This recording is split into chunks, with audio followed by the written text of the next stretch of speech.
Are you thinking about getting into rebounding? Here is everything you need to know and consider before you purchase your first rebounder. Now, the first thing that you need to consider is whether or not you're gonna get a bungee rebounder like the one that I have here, or you're gonna get a spring rebounder. I'll go through a little bit of the pros and cons with you. A spring rebounder is going to be very noisy. It's gonna have a lot of noise as you jump up and down. You may have to oil the springs as well, and it's gonna be pretty hard impact. So if you're brand new and have never done rebounding before, I suggest sticking with the bungees. Now, bungees are gonna be a lot more light impact for you. They're not gonna create a lot of pain in your joints, and they're gonna be a lot more of a fun bounce. One of the things that I love the most about this particular rebounder is the bungees that I have here are specifically chosen for me and for my weight to give me the best bounce possible. So it's not too firm, it's not too soft, it's that Goldilocks just right.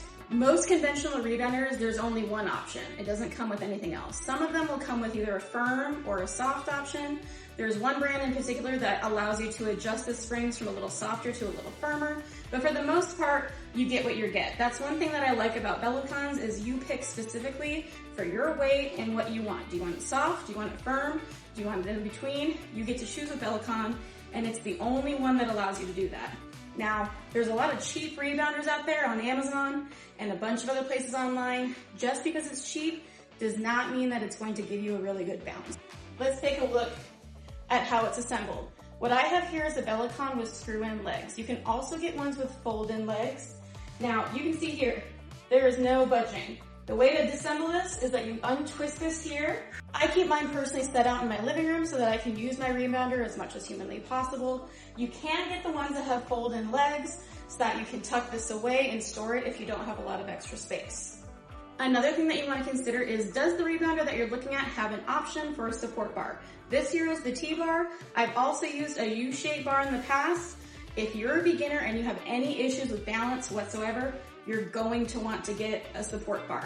Support bars like this, you can easily take it off once you don't need it anymore. But for me personally, I've been rebounding for going on 2 years now.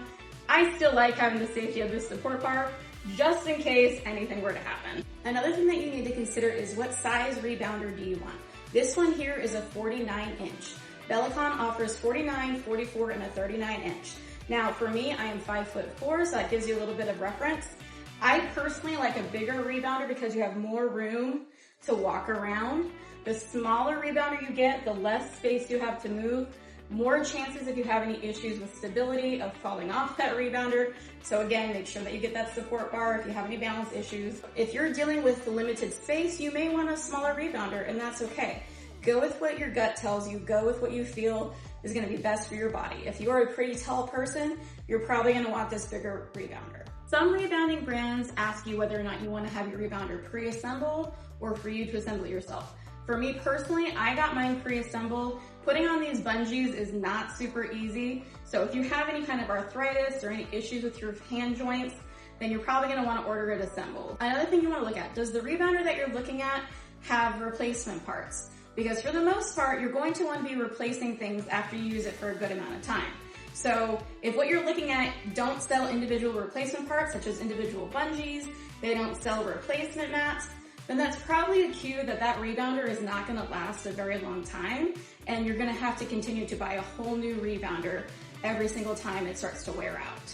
For me personally, I've had this rebounder going on 2 years, and I am just now about to upgrade and update my bungees and update my mat. So it really depends how fast you're gonna have to replace things, depends on how often you're using it, and how much you start seeing that wear and tear on the bungees and on the mat. Now, the big debate whenever you're picking a rebounder is, how do I know what to pick? I can't see it. What I personally do, I did a ton of research when I was looking online at first. I looked at instructors that had been in the industry for a while, and I looked at them comparing brands.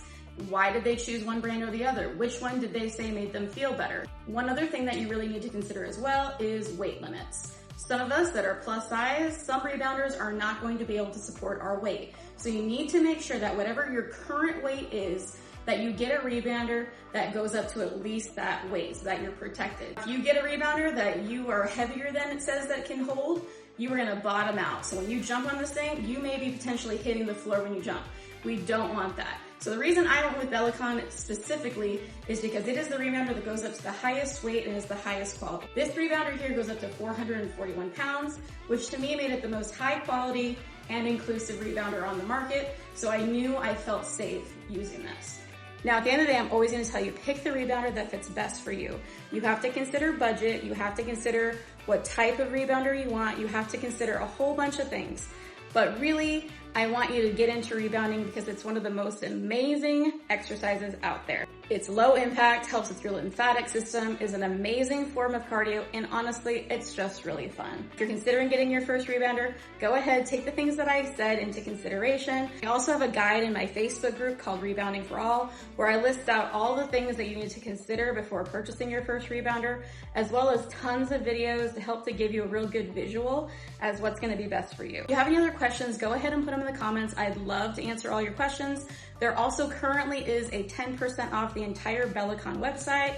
I've got a code for you as well that you can use that will get you 10% off any rebounder, any replacement bungees, anything that you're considering buying off Bellicon, you'll get 10% off if you use my code.